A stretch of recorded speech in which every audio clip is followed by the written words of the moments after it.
ভূমধ্য সাগরে ভাসিয়ে দেওয়া হলো সিলেটের 18 যুবকের মৃতদেহ।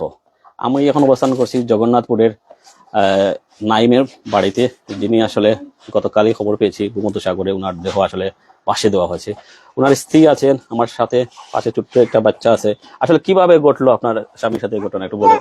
ওগুলো দালালে মিথ্যা কথা কইয়া ফুলবন দেখাইয়া অনেক কিছু মানে লোক দেখাইয়া তাই কইয়া নিচে লিবিয়া কইছে যে প্রথমে 4 লাখ টাকা লিবিয়া দিলে ওইবার দেওয়া লাগছে না, পরে পৌঁছে গিয়ে টাকা পরে নিয়ে টাকা চাপ দিছে, টোটাল 15-16 লাখ টাকা দিতা কইছে দালালে। 10 লাখের উপরে আমরা টাকা দিছি, অনেক কষ্ট করে দিছি, তাই অনেক কষ্ট দিছে, খানি টানি দিছে না। 4 মাসের মতো কথা আসলো, 7-10 দিন রাখবো, 7-10 দিনের জায়গা 4 মাসের মতো রাখছে। গেম দেয় না, গেম না দিয়ে কইছে গেম দেলাইছে। তারা খানির বাবা খালি সবসময় খালি খানির অভিযোগ করতা।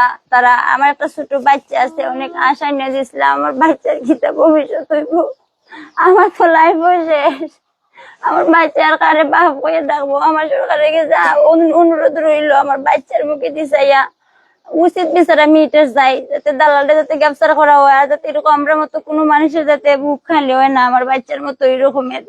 আমরা খুব অসহায়, খুব গরিব, খুব কষ্ট করে টাকা পয়সা দিচ্ছি, দালালে আমরা লোকে বেইমানি করছে, দালালটা কাফের মতো ব্যবহার করছে।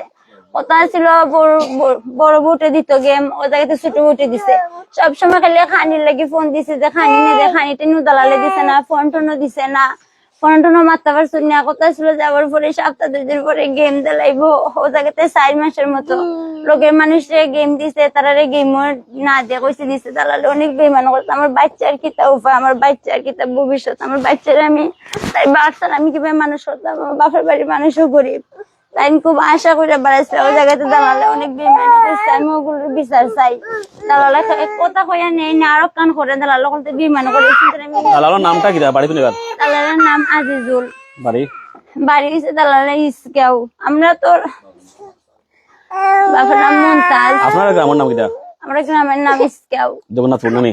জি জগন্নাথপুর। ওগুলো তো বিশ্বাস করে দিচ্ছি, আপন মনে করে যাই। এলাকার মানুষ এরকম বেইমানি করতো না, ওই জায়গাতে দালালে অনেক বেইমানি করছে। পালা বুদ্ধি যদি দিত এরা অবশ্যই বাঁচত। দেখেন আমার বাচ্চাটা ভিডিওর মাঝে খালি আব্বা আব্বা করে রাখতেছে, আমার বাচ্চারা আমি কিতা জবাব দিব, আমার বাচ্চারা আমি কিতা জবাব দিব।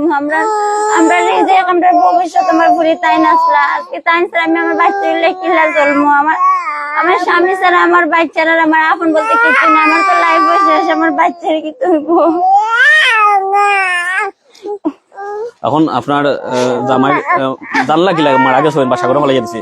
জানছি অতটুকু, মানে যারা বুট আসলা তারা মাঝে মানুষের উড়াউড় খবর দিচ্ছেন, তারা মারা গেছেন, তারা সাগরে ফালানো হয়েছে, 2 দিন রাখা হয়েছে বুটের পরে, তারা পয়সা গন্ধ ধরে নিছে, তারা লোকেশন হারাই নিছে। বুট বালা বুটে দিচ্ছে না, প্লাস্টিকের বুটে দিচ্ছে, বুট বালা না, আর খানি টানি দিচ্ছে না, একবারে খাবাইছে না। দালালে সবসময় ফোন দেওয়া টাকা তো দিতে কম দিলাম না।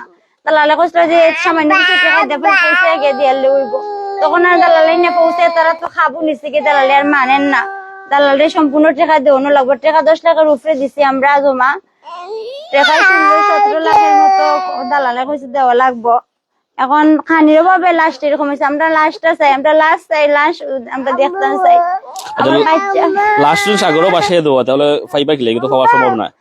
আমরা এত কিছু বুঝি না, আমরা চাই, আমরা মানে লাস্ট দেখতাম চাই, আমরা লাস্ট চাই। অনুরোধ রইলো দালাল, অনুরোধ রইলো সরকারে গেছে দালালরে ওগুলো মানে গ্রেফতার করা হোক, দালালরে একটু কড়া শাসন দেওয়া হোক। দালালে মানে অনেক মানুষের ক্ষতিগ্রস্ত করছে, যাতে তাইনের আমার আর তাইনের মতো এরকম যাতে খেয়ে হয় না, আমরা উচিত বিচার চাই। দেখেন আমার বাচ্চাটা, আমার বাচ্চার কি তৈরি, বাচ্চার পুরোটা ভবিষ্যৎ বাচ্চা সবসময় আব্বা আব্বা হয়ে রাখে, আমি কিচ্ছু জবাব দেওয়ার মতো নাই। যে কথাটি বলতেছিলাম, আসলে জগন্নাথপুরে আমরা জানি 5 জনের মৃতদেহ আসলে সাগরে ভাসিয়ে দেওয়া হয়েছে। আমরা একে আরো কয়েকজন বাড়িতে যাব। এখন অবস্থান করছি নাইমের বাড়িতে। আসলে সিলেটিদের একটা স্বপ্ন হচ্ছে ইউরোপ যাওয়া। বিশেষ করে আপনারা জানেন আইএলটিএস পরীক্ষা দিয়ে ইউরোপ যাওয়াটা অনেক কঠিন এই মুহূর্তে, অনেকটা হেসল, যারা আসলে শিক্ষার একটা বিষয় আছে, সবকিছুই মিলিয়ে আসলে যাওয়া কঠিন।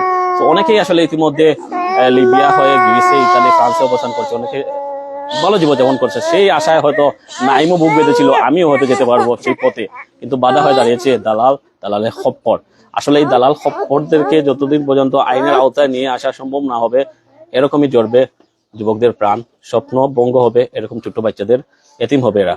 তো সরকারের আশু দৃষ্টি কামনা করছি যাতে করে এই ধরনের দালাল যেন নির্মূল করা হয়।